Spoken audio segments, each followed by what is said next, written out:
Olá pessoal, estamos iniciando aqui então a nossa terceira sequência de vídeos de estudo sobre funções químicas, as funções inorgânicas, né?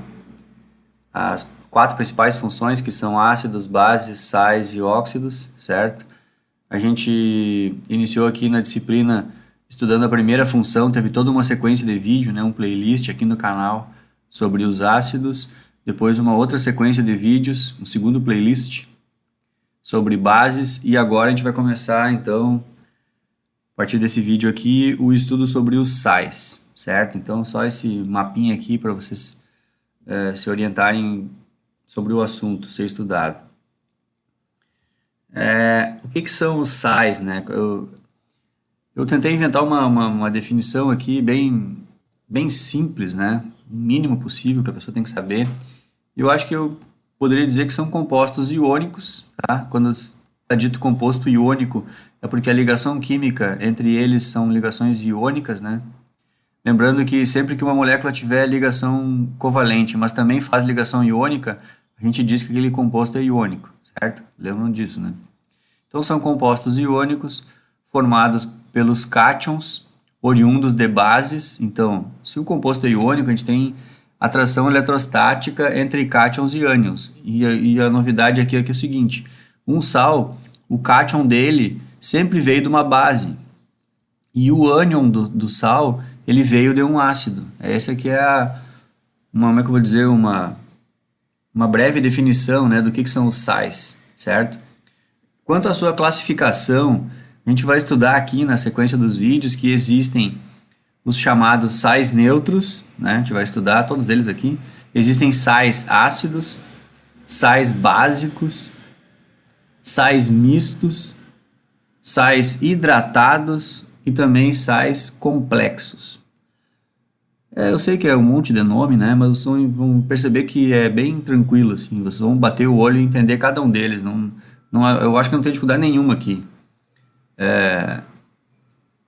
Em relação a essa classificação, tá? Parece até bem difícil e tudo mais, mas não. Eu vou explicar bem detalhado cada um deles, então fiquem tranquilos, tá?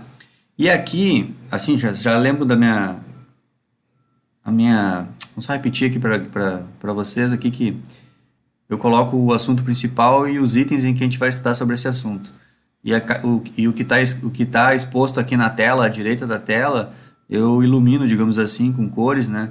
Os itens que estão sendo discutidos. Então, os itens que estão sem destaque de cor aqui é porque eles não estão sendo discutidos aqui na imagem. Então, eu já falei da definição, já falei da classificação aqui para vocês, e agora eu vou mostrar a reação. É claro que eu vou fazer um desenho genérico, como eu já fiz para os ácidos e para as bases, né? Eu sempre inicio o assunto fazendo uma explicação bem geral, assim, sem pegar exemplo, né? Não pego exemplo, assim, o sal, tal, não. Então, assim, sem pegar exemplo nenhum, é só uma explicação genérica, eu posso dizer que o sal é o produto da reação de um ácido com uma base. Quando a gente já estudou nos ácidos, que a gente sempre estudou as reações dos ácidos em água. Lembrem que a água vinha aqui e arrancava o íon H+ do ácido, e o ácido se transformava num ânion. E é isso mesmo, o jeito que ele reage é esse. A única coisa que vai mudar aqui é que a gente não tem o ácido reagindo com água. A gente tem o ácido reagindo com a base.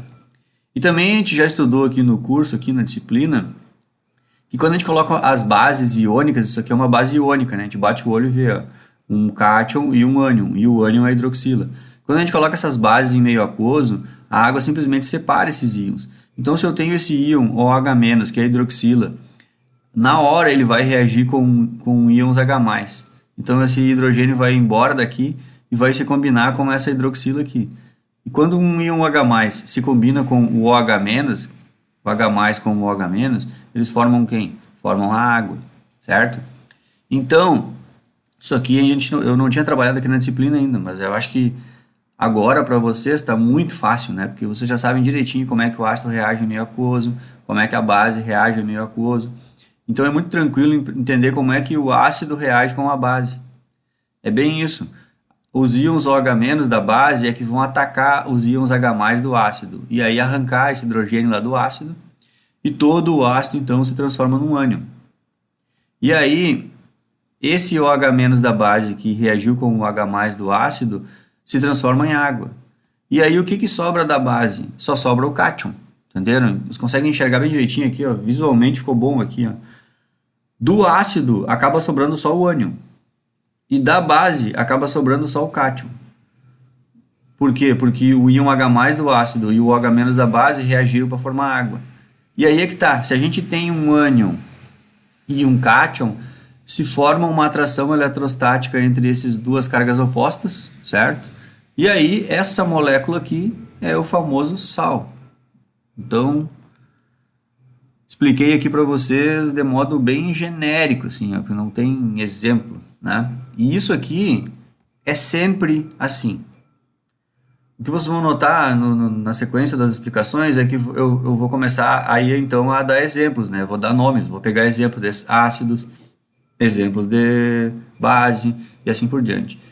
O que, que vai mudar daqui para frente? Vai mudar que tem ácidos que são monopróticos, que nem esse, mas tem ácidos dipróticos, tripróticos, certo? Tem 2 íons H+ para perder, tem 3. O que, que vai mudar? Também temos bases com um OH-, mas temos bases que tem 2 OH-. Lembram? Por exemplo, o hidróxido de cálcio. O cálcio é 2+, aí então tem 2 OH-, 2 hidroxilas. Por exemplo, o hidróxido de alumínio. Alumínio é Al3+, então eu tenho 3 hidroxilas. É esses detalhezinhos, e na real o que vai mudar muito vai ser a estequiometria das reações. E algum detalhinho que eu vou dizer mais para frente. Mas é bem tranquilo, assim. Para quem já veio estudando bem direitinho, entendeu, estudou bem direitinho tudo sobre o ácido, entendeu todas as reações das bases, a partir daqui você começa a tirar de letra já. Por mais que pareça ir complicando, visualmente parece que vai ficando mais difícil, né? A gente bate o olho, nossa, mas parece maior as reações. Mas eu já considero que elas já vão ficando mais fáceis. Porque, na verdade, a maioria das coisas você já sabe, certo? Então, agora uma coisa eu digo, eu, por exemplo, escolho ensinar desse jeito. Eu ensino primeiro os ácidos, depois as bases, depois os sais e por último os óxidos. Essa é a minha sequência, que eu sempre uso. Se vocês quiserem estudar isso aí por outra sequência, vocês vão ter dificuldade. Pode ter certeza. A dificuldade vai aumentar. Por exemplo, se alguém quisesse começar por aqui, eu nem vejo sentido, porque para entender como se forma o sal, tem que entender como é que reage ácido e base. Então, não sei por que você não estudou isso aqui antes, né? Entenderam? Na real, se a pessoa quiser estudar só o sal por primeiro, ela quase que vai estudar junto o ácido base junto com o sal. É isso que eu quero dizer. Pessoal, então, aqui eu acho que eu já disse, né? Não sei se eu esqueci alguma coisa aqui. Não, acho que eu vou fechar meu vídeo aqui e sigo no próximo.